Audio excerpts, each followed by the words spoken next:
नमस्कार दोस्तों मैं सुना रही हूँ कहानी प्रेमचंद की। प्रेमचंद जी की कहानी की सीरीज़ मेरी इस समय स्टार्ट है और इसके पहले स्वामिनी कहानी सुना रही हूँ। कहानी का नाम है, जो कि मैं अपनी पहली वीडियो में एक पार्ट सुना चुकी हूँ, दूसरा पार्ट मैं कंटिन्यू कर रही हूँ। यदि आप मेरे चैनल पर नए आए हैं तो प्लीज़ सब्सक्राइब ज़रूर कीजिए उस कहानी को सुनने के लिए। चलिए अब मैं शुरू करती हूँ सेकेंड पार्ट इसका। एक एक करके प्यारी के गहने उसके हाथ से निकले जाते थे। वह चाहती थी मेरा घर गांव में सबसे संपन्न समझा जावे और इस महत्वाकांक्षा का मूल्य देना पड़ता था। कभी घर की मरम्मत के लिए, कभी बैलों की नई गोई खरीदने के लिए, कभी नातेदारों के व्यवहार के लिए, कभी बीमारों की दवा दारू के लिए रुपए की जरूरत पड़ती रहती थी। और जब बहुत कतर न्योत करके पर भी काम ना चलता तो वह अपनी कोई ना कोई चीज निकाल देती और चीज एक बार हाथ से निकलकर फिर ना लौटती थी। वह चाहती तो इनमें से कितने ही खर्चों को टाल जाती, पर जहाँ इज्जत की बात आ पड़ती थी वह दिल खोलकर खर्च करती थी। अगर गांव में हिटी हो गई तो क्या बात रही, लोग उसी का नाम तो धरेंगे। दुलारी के पास भी गहने थे, दो एक चीजें मथुरा के पास भी थीं, लेकिन प्यारी उसकी चीजों को ना छूती। उनकी खाने पहनने के दिन हैं, वे इस जंजाल में क्यों फंसे। दुलारी को लड़का हुआ तो प्यारी ने धूमधाम से जन्मोत्सव मनाने का प्रस्ताव किया। शिवदास ने विरोध किया कि क्या फायदा है, जब भगवान की दया से सगाई ब्याह के दिन आएंगे तो धूमधाम कर लेना। प्यारी का हौसला से दिल भरा, भला क्यों मानता वो। बोली, कैसी बातें करते हो दादा, पहलौठी लड़के के लिए भी धूमधाम ना हुआ तो कब होगा। मन तो नहीं मानता, फिर दुनिया क्या कहेगी, नाम बड़े दर्शन थोड़े। मैं तुमसे कुछ भी नहीं मांगती, अपना सारा इंतजाम खुद कर लूंगी। गहनों के माथे जाएगी और क्या। शिवदास ने चिंतित होकर कहा कि इस तरह एक दिन धागा भी न बचेगा। कितना समझाया बेटा, भाई भौजाई किसी के नहीं होते। अपने पास तो दो चीजें रहेंगी तो सब मुंह जोएंगे, नहीं कोई सीधी बात भी ना करेगा। प्यारी ने ऐसा मुंह बनाया मानो वो ऐसी बूढ़ी बातें बहुत सुन चुकी है और बोली, जो अपने हैं वे भी ना पूछें तो भी अपने ही रहते हैं ना। मेरा धर्म मेरे साथ है, उनका धर्म उनके साथ है। मैं मर जाऊंगी तो क्या छाती पर लाद के ले जाऊंगी। धूमधाम से जन्मोत्सव मनाया गया। बारही के दिन सारी बिरादरी का भोज हुआ। लोग खा पी कर चले गए तो प्यारी दिन भर की थकी मांदी आंगन में एक टाट का टुकड़ा बिछाकर कमर सीधी करने लगी। आंखें झपक गईं। मथुरा उसी वक्त घर में आया। नवजात पुत्र को देखने के लिए उसका चित्त व्याकुल हो रहा था। दुलारी सौर ग्रह से निकल चुकी थी। गर्भावस्था में उसकी देह क्षीण हो गई थी, मुंह भी उतर गया था, पर आज स्वस्थता की लालिमा मुख पर छाई हुई थी। मातृत्व के गर्व और आनंद ने अंगों में संजीवनी सी भर रखी थी। सौर के संयम और पौष्टिक भोजन ने देह को चिकना कर दिया था। मथुरा उसे आंगन में देखते ही समीप आ गया और एक बार प्यारी की ओर ताककर उसके निद्रामग्न होने का निश्चय करके अपने शिशु को गोद में ले लिया और उसका मुंह चूमने लगा। आहट पाकर प्यारी की आंखें खुल गईं, पर उसने नींद का बहाना किया और अधखुली आंखों से यह आनंद कीड़ा देखने लगी। माता और पिता दोनों बारी बारी से बालक को चूमते, गले लगाते और उसके मुंह को निहारते। कितना स्वर्गीय आनंद था। प्यारी की त्रसित लालसा एक क्षण के लिए स्वामिनी को भूल गई। जैसे लगाम से मुकबद्ध बोझा से लदा हुआ हाँकने वाले की चाबुक से पीड़ित दौड़ते दौड़ते बेदम तुरंगहीन नहाने की आवाज सुनकर कनौतियां खड़ी कर लेता है और परिस्थिति को भूलकर एक दबी हुई हिनहिनाहट से उसका जवाब देता है। कुछ वही दशा प्यारी की हुई। उसका मातृत्व जो पिंजरे में बंद मूक निश्चेष्ट पड़ा हुआ था, समीप से आने वाली मातृत्व की चहकार सुनकर जैसे जाग पड़ा और चिंताओं के उस पिंजरे से निकलने के लिए पंख फड़फड़ाने लगा। मथुरा ने कहा, यह मेरा लड़का है। दुलारी ने बालक को गोद में चिमटा कर कहा, हाँ हाँ है, क्यों नहीं है। तुम्ही ने तो 9 महीने पेट में रखा है ना, सांसद तो मेरी हुई, बाप कहलाने के लिए तुम कूद पड़े। मथुरा कहता है, मेरा लड़का ना होता तो मेरी सूरत क्यों होती, चेहरा मोरा रंग रूप सब मेरा ही सा तो है। इससे क्या होता है, बीज बनिए के घर से आता है और खेत किसान का होता है, उपज बनिए की नहीं होती, किसान की होती है। मथुरा बोला, बातों में तुमसे ना कोई जीतेगा, मेरा लड़का बड़ा हो जाएगा तो मैं द्वार पर बैठ कर मजे से हुक्का पिया करूंगा। दुलारी बोली, मेरा लड़का पढ़ेगा लिखेगा, कोई बड़े ओहदे पाएगा, तुम्हारी तरह दिन भर बैल के पीछे ना चलेगा। मालकिन से कहना है कल एक पालना बनवा दें। मथुरा, अब बहुत सवेरे ना उठा करना और छाती फाड़ कर काम भी ना करना। दुलारी, यह महारानी जीने देंगी? मथुरा, मुझे तो बेचारी पर दया आती है, उसके कौन बैठा हुआ है, हम ही लोगों के लिए तो मरती हैं। भैया होते तो अब तक 2-3 बच्चों की माँ हो गई होती। प्यारी के कंठ से आंसुओं का ऐसा वेग उठा कि उसे रोकने में सारी देह कांप उठी। अपना वंचित जीवन उसने मरुस्थल सा लगा, जिसकी सूखी रेत पर वह हरा भरा बाग लगाने की निष्फल चेष्टा कर रही थी। सहसा शिवदास ने भीतर आकर कहा, बड़ी बहू क्या सो गई? बाजे वालों को अभी परोसा नहीं मिला है, क्या कह दूं? कुछ दिनों के बाद शिवदास भी मर गया। उधर दुलारी के 2 बच्चे और हुए, वह भी अधिकतर बच्चों के लालन पालन में व्यस्त रहने लगी। खेती का काम मजदूरों पर आ पड़ा। मथुरा मजदूर तो अच्छा था, संचालक अच्छा ना था। उसे स्वतंत्र रूप से काम लेने का कभी अवसर ना मिला था। खुद पहले भाई की निगरानी में काम करता रहा, बाद को बाप की निगरानी में काम करने लगा। खेती का तार भी ना जानता था वो। वही मजदूर उसके यहाँ टिकते थे जो मेहनती नहीं, खुशामद करने में कुशल होते थे। इसीलिए प्यारी को अब दिन में 2-4 चक्कर हाट का लगाकर आना पड़ता था। कहने को तो अब मालकिन थी, पर वास्तव में घर भर की सेविका थी। मजूर की उससे त्योरियां बदलते, जमींदार का प्यादा भी उसी पर धौंस जमाता। भोजन में भी किफायत करनी पड़ती। लड़कों को तो जितनी बार मांगे उतनी बार कुछ ना कुछ चाहिए। दुलारी तो लड़कोरी थी, उसे भी भरपूर भोजन चाहिए था। मथुरा घर का सरदार था, उसके इस अधिकार को कौन छीन सकता था? मजूर भला क्यों रियायत करने लगे थे?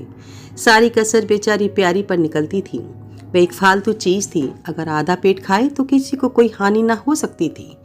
30 वर्ष की अवस्था में उसके बाल पक गए, कमर झुक गई, आंखों की ज्योत कम हो गई, मगर वह प्रसन्न थी। स्वामित्व व गौरव इस सारे जख्मों पर मरहम का काम करता था। एक दिन मथुरा ने कहा, भाभी अब तो कहीं परदेश जाने का जी होता है। यहाँ कमाई में कोई बरकत नहीं, किसी तरह पेट की रोटियां चल जाती हैं, वह भी रोध होकर। कई आदमी पूरब से आए, वे कहते हैं वहाँ 2-3 रुपए रोज की मजूरी हो जाती है। 4-5 साल भी रह गया तो माला माल हो जाऊंगा। अब लड़के आगे बड़े ही होंगे, इनके लिए तो कुछ न कुछ करना ही चाहिए। दुलारी ने समर्थन किया, हाथ में 4 पैसे होंगे, लड़कों को पढ़ाएंगे लिखाएंगे, हमारी तो किसी तरह से कट गई, लड़कों को तो आदमी बनाना है। प्यारी यह प्रस्ताव सुनकर अवाक रह गई, उनका मुंह ताकने लगी। इसके पहले इस तरह की बातचीत कभी ना हुई थी, यह धुन कैसे सवार हो गई? उसे संदेह हुआ, शायद मेरे कारण यह भावना उत्पन्न हुई है। बोली, मैं तो जाने को ना कहूँगी, आगे जैसे तुम्हारी इच्छा हो। लड़कों को पढ़ाने लिखाने के लिए यहाँ भी तो मदरसा है, फिर क्या नित्य यही दिन बने रहेंगे? 2-3 साल भी खेती बन गई तो सब कुछ हो जाएगा। मथुरा, इतने दिन खेती करते हो गए, अब तक ना बनी तो अब क्या बन जाएगी? इसी तरह एक दिन चल देंगे, मन की मन में रह जाएगी, फिर अब पौरुष भी तो थक रहा है, ये खेती कौन संभालेगा? लड़कों को मैं इस चक्की में जोत कर उनकी जिंदगी खराब नहीं करना चाहता। प्यारी ने आंखों में आंसू लाकर कहा, भैया अब घर जब तक आधी मिले सारी के लिए धावना नहीं चाहिए। अगर मेरी ओर से कोई बात हो तो अपना घर बार अपने हाथ में करो, मुझे एक टुकड़ा दे देना, मैं पड़ी रहूंगी। मथुरा आर्द कंठ होकर बोला, भाभी ये तुम क्या कहती हो? तुम्हारे ही संभाले ये घर अब तक चला है, नहीं रसातल को चला गया होता। इस गिरस्ती के पीछे तुमने अपने को मिट्टी में मिला दिया, अपनी देह घुला डाली। मैं अंधा नहीं हूँ भाभी, सब कुछ समझता हूँ। हम लोगों को जाने दो, भगवान ने चाहा तो फिर घर संभल जाएगा। तुम्हारे लिए हम बराबर खर्च वर्च भेजते रहेंगे।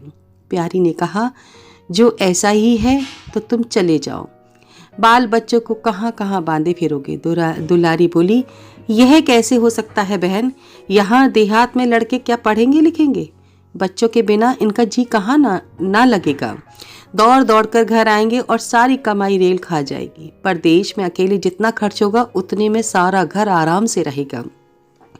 प्यारी बोली, मैं तो यहाँ रहकर क्या करूंगी, मुझे भी लेते चलो। दुलारी उसे साथ ले चलने को तैयार ना थी। कुछ दिन जीवन का आनंद उठाना चाहती थी।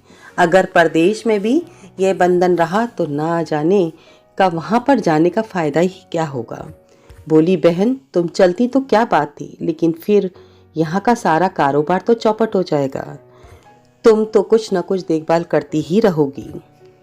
प्रस्थान की तिथि के एक दिन पहले ही राम प्यारी ने रात भर जाग कर हलवा और पूरियां पकाई।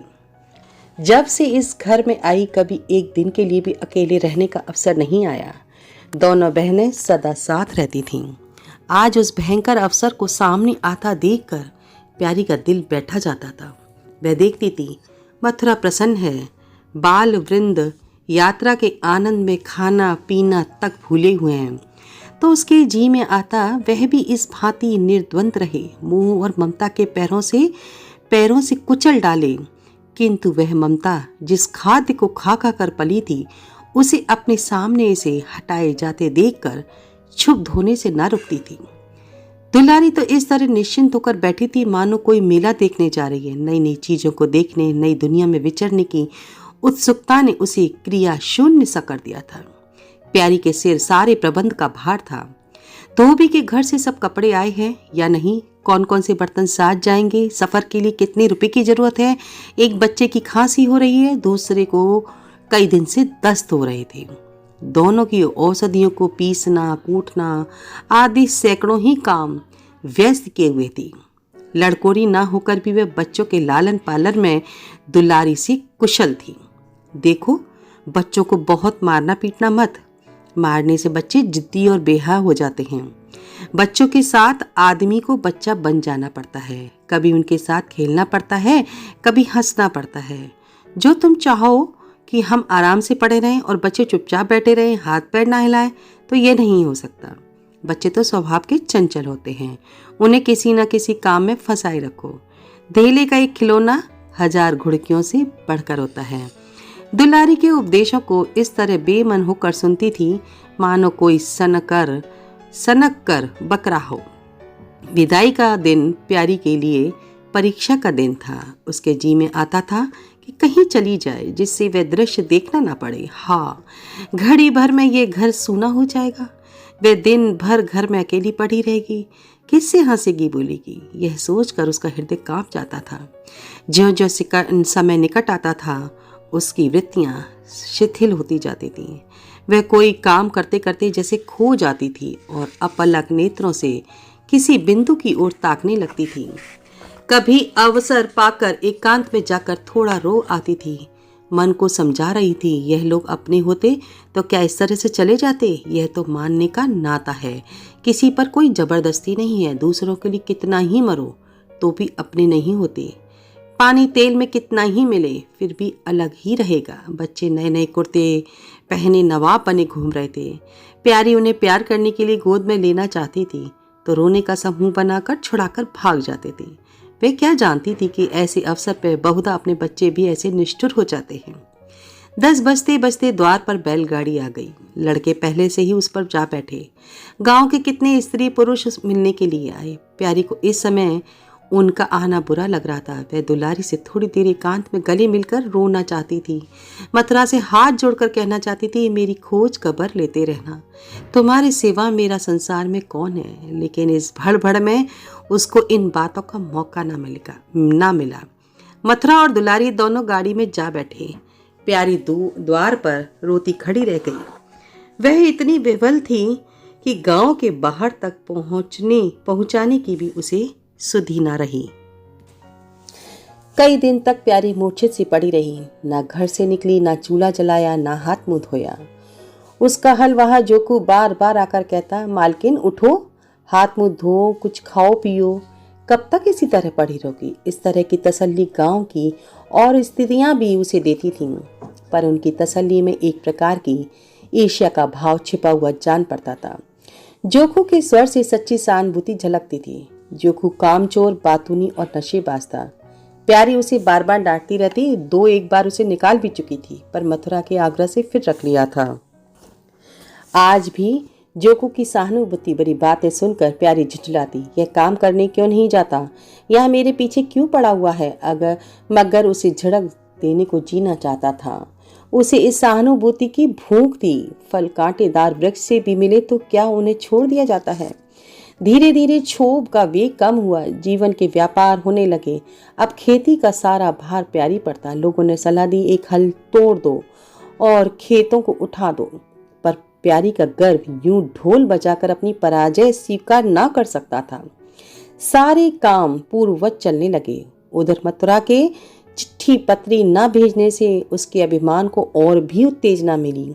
वह समझता है मैं उसके आश्रय बैठी हूँ या उसको भी खिलाने का दावा रखती हूँ। उसके चिट्ठी भेजने से मुझे कोई निधि न मिल जाती, मगर उसे अगर मेरी चिंता नहीं है तो मैं कब उसकी परवाह करती हूँ। घर में तो अब विशेष कोई काम रहा नहीं। प्यारी सारे दिन खेती बाड़ी के काम में लगी रहती। खरबूजे बोए थे, वे खूब फले और खूब बिके। पहले सारा दूध घर में खर्च हो जाता था, अब बिकने लगा। प्यारी की मनोवृत्तियों में भी एक विचित्र सा परिवर्तन आ गया।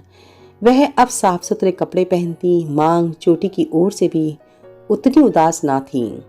आभूषणों में भी उसे रुचि हुई। रुपए हाथ में आते ही उसने अपने गिरवी गहने छुड़ाए और भोजन में भी संयम से करने लगी। सागर पहले खेतों को सींच कर खुद खाली हो जाता था, अब निकासी की नालियां बंद हो गई थी। सागर में पानी जमा होने लगा और अब उसमें हल्की हल्की लहरें भी थीं। खिले हुए कमल भी थे। एक दिन जोकू हाट से लौटा तो अंधेरा हो गया था। प्यारी ने पूछा, अब तक वहां क्या करता रहा? जोकू ने कहा, 4 क्यारियां बच रही थी, मैंने सोचा 10 मोट और खींच दूं, कल की झंझट कौन रखे। जोकू अब कुछ दिनों से काम में मन लगाने लगा था। जब तक मालिक उसके सिर पर सवार रहते थे वह हीले बहाने करता था। अब सब कुछ उसके हाथ में था। प्यारी सारे दिन हार में थोड़ी ही रह सकती थी, इसलिए अब उसमें जिम्मेदारी आ गई थी। प्यारी ने लोटे का पानी रखते हुए कहा, अच्छा हाथ मुंह धो डालो, आदमी जानकर रख कर काम करता है, हाय हाय करने से कुछ नहीं होता। खेत आज ना होते कल होते, क्या जल्दी थी। जोकू ने समझा प्यारी बिगड़ रही है। उसने तो अपनी समझ में कार जुगारी की थी और समझा था तारीफ होगी, यहाँ आलोचना हुई। चिढ़कर बोला, मालकिन तुम दाएं बाएं दोनों ओर चलती हो, जो बात नहीं समझती हो उसमें क्यों कूदती हो। कल के लिए तो उचवा के खेत पड़े सूख रहे हैं, आज बड़ी मुश्किल से कुआं खाली हुआ है। सवेरे मैं ना जाता तो कोई और आकर ना छेक लेता, फिर 18वें तक राह देखनी पड़ती, तब तक तो सारी ऊख विदा हो जाती। प्यारी उसकी सरलता पर हंसकर बोली, अरे तो मैं तुझे कुछ कह थोड़ी रही हूँ पागल, मैं तो ये कहती हूँ कि जान रखकर काम कर, कहीं बीमार पड़ गया तो लेने के देने पड़ जाएंगे। जोखू, कौन बीमार पड़ गया? मैं 20 साल से मैं कभी सर तक ना दुखा, नहीं आगे को नहीं जानता, कहो रात भर काम करता रहूं। प्यारी, मैं क्या जानूं, तुम ही अंतरे दिन बैठे रहते थे और पूछा जाता था तो कहते थे जुर आ गया था, पेट में दर्द था। जो कुछ जेबता हुआ बोला, वह बातें तब थी जब मालिक लोग चाहते थे कि इसे पीस डालें। अब तो जानता हूँ मेरे ही माथे है सारा काम, मैं न करूँगा तो सब काम चौपट ना हो जाएगा। प्यारी बोली, मैं क्या देखभाल नहीं करती? जोकू, तुम बहुत करोगी, 2 बेर चली जाओगी, सारे दिन तुम यहाँ बैठी नहीं रह सकती। प्यारी को उसके निष्कपट व्यवहार ने मुग्ध कर लिया। बोली, तो इतनी रात गए चूल्हा जलाओगे, कोई सगाई क्यों नहीं कर लेते? जोकू ने मुंह धोते हुए कहा, तुम भी खूब कहती हो मालकिन, अपने पेट भर को तो होता नहीं है सगाई कर लूं। 1.25 सेर खाता हूँ, 1 जून पूरा 1.25 सेर, 2 जून के लिए तो 2 सेर चाहिए। प्यारी बोली, आज मेरी रसोई में खाओ, देखो कितना खाते हो। जोकू ने पुलकित होकर कहा, नहीं मालकिन, तुम बनाते बनाते थक जाओगी। हाँ, आधा आधा सेर की 2 रोटी बनाकर खिला दो तो खा लूंगा। मैं तो यही कहता हूँ, बस आटा सान कर 2 लिट्ट बनाता हूँ और उपलों पर सेक लेता हूँ, कभी मट्ठे से, कभी नमक से, कभी प्याज से खा लेता हूँ और आकर पड़ जाता हूँ। प्यारी बोली, मैं तुम्हें आज फुलके खिलाऊंगी, तब तो सारी रात खाते ही बीत जाएगी, बको मत, चटपट आकर बैठ जाओ। जोखू बोला, जरा बैलों को पानी देकर आता हूँ तो बैठो। जोखू और प्यारी में ठनी हुई थी। प्यारी ने कहा, मैं कहती हूँ धान रोपने को कोई जरूरत नहीं, झड़ी लग जाए तो खेत डूब जाए, बरखा बंद हो जाए तो खेत सूख जाए, ज्वार बाजरा सन अरहर सब तो हैं, धान ना सही। जोखू ने अपने विशाल कंधे पर फावड़ा रखते हुए कहा, जब सबका होगा तो मेरा भी होगा, सबका डूब जाएगा तो मेरा भी डूब जाएगा, मैं क्यों किसी से पीछे रहूं। बाबा के जमाने में 5 बीघे से कम नहीं रोपा जाता था। बिरजू भैया ने उसमें 1-2 बीघे और ही बढ़ा दिए थे। मथुरा ने भी थोड़ा बहुत हर साल रोपा, तो मैं क्या सबसे गया भी था हूँ। मैं 5 बीघे से कम न लगाऊंगा। तब तक घर के 2 जवान काम करने वाले थे, अब मैं अकेला उन दोनों के बराबर खाता हूँ, दोनों के बराबर काम क्यों ना करूँगा। चल झूठा कहीं का, कहते थे 2 शेर खाता हूँ, 4 शेर खाता हूँ, आधे शेर में ही रह गए तुम तो। एक दिन तोलो सब मालूम हो जाएगा, तौला है, बड़े खाने वाले हैं। मैं कह देती हूँ, धान ना रोपो, मजूर मिलेंगे नहीं, अकेले हलकान होना पड़ेगा। तुम्हारी बला से मैं ही हलकान हूँगा ना, यह देख किस दिन काम आएगी। प्यारी ने उसके कंधे पर से फावड़ा ले लिया और बोली, तुम पहर दिन से पहर रात तक ताल में रहोगे, अकेला मेरा जी उब जाएगा। जोखू को जी उबने का अनुभव ना था। कोई काम ना हो तो आदमी पढ़कर सो रहे। जी क्यों उबे? बोला, जी उबे तो सो जाना, मैं घर रहूँगा तब तो और जी उबेगा। मैं खाली बैठता हूँ तो बार बार खाने को सूझती है। बातों में देर हो रही है और बादल घिरे जाते हैं। प्यारी ने हार कर कहा, अच्छा कल से जाना, आज बैठो। जोखू ने मानो बंधन में पड़कर कहा, अच्छा बैठ गया। कहो क्या कहती हो? प्यारी ने विनोद करते हुए कहा, कहना क्या है, मैं तुमसे पूछती हूँ, अपनी सगाई क्यों नहीं कर लेते? अकेली मरती हूँ तब 1 से 2 हो जाएंगे। जोखू शर्माते हुए बोला, तुमने फिर भी बेबात की बात छेड़ दी। मालकिन, किससे सगाई कर लूँ यहाँ? मैं ऐसी मेहरिया लेकर क्या करूँगा जो गहनों के लिए मेरी जान खाती रहे। प्यारी, ये तो तुमने बड़ी कड़ी शर्त लगाई है भाई, ऐसी औरत कहाँ मिलेगी जो गहने भी ना चाहे। जोखू बोला, यह मैं थोड़ा ही कहता हूँ कि वह गहने ना चाहे, हाँ मेरी जान ना खाए। तुमने तो कभी गहनों के लिए हट ना किया, बल्कि अपने सारे गहने दूसरों के ऊपर लगा दिए। प्यारी के कपूनों पर हल्का सा रंग आ गया। बोली, अच्छा और क्या चाहते हो? मैं कहने लगूंगा तो बिगड़ जाओगी। प्यारी की आंखों में लज्जा की एक रेखा नजर आई। बोली, बिगड़ने की बात कहोगे तो जरूर बिगड़ूंगी, तो मैं ना कहूँगा। मैं प्यारी ने उसे पीछे की ओर ढकेलते हुए कहा, कहोगे कैसे नहीं, मैं कहला के छोड़ूंगी। मैं चाहता हूँ कि वह तुम्हारी तरह हो, ऐसी ही गंभीर हो, ऐसी ही बातचीत में चतुर है, ऐसा ही अच्छा खाना पकाती हो, ऐसी ही किफ़ायती हो, ऐसी ही हंसमुख हो। बस ऐसी औरत मिलेगी तो करूँगा नहीं, इसी तरह पड़ा रहूँगा। प्यारी का मुख लज्जा से आरक्त हो गया। उसने पीछे हट कर कहा, तुम बड़े नटखट हो। हंसी हंसी में सब कुछ कह गए। तो दोस्तों, यहाँ पर ख़त्म होती है कहानी स्वामिनी की। तो आपने देखा दोस्तों कि एक औरत किस तरह से पूरे घर को संभालती है और आखिर में वही घर वाले उसे छोड़ करके चले जाते हैं। तो प्रेमचंद जी ने हमारे समाज की सारी त्रुटियों को बताया है अपनी कहानियों के माध्यम से, और उस औरत के मन में क्या चल रहा था, क्योंकि भावनाएं तो उसके मन में भी थीं। तो वो एक काम करने वाला था, वो अपनी भावनाओं को इस तरह से उसके सामने व्यक्त करता है, जो उसके अंदर भी स्त्री तत्व था वो जाग चुका था। तो दोस्तों, मेरी कहानी यदि आपको पसंद आती है तो प्लीज़ लाइक ज़रूर कीजिए। लाइक करने में कुछ नहीं जाता, एक बटन दबा दीजिए फटाफट जल्दी से, और आगे मुझसे जुड़े रहिए। इसके लिए अगर सब्सक्राइब नहीं किया है तो प्लीज़ सब्सक्राइब कीजिएगा। और धन्यवाद। कमेंट करके ज़रूर बताइए आपको कहानी कैसे लगी, और आप कमेंट करते हैं तो हमारा भी हौसला बढ़ता है।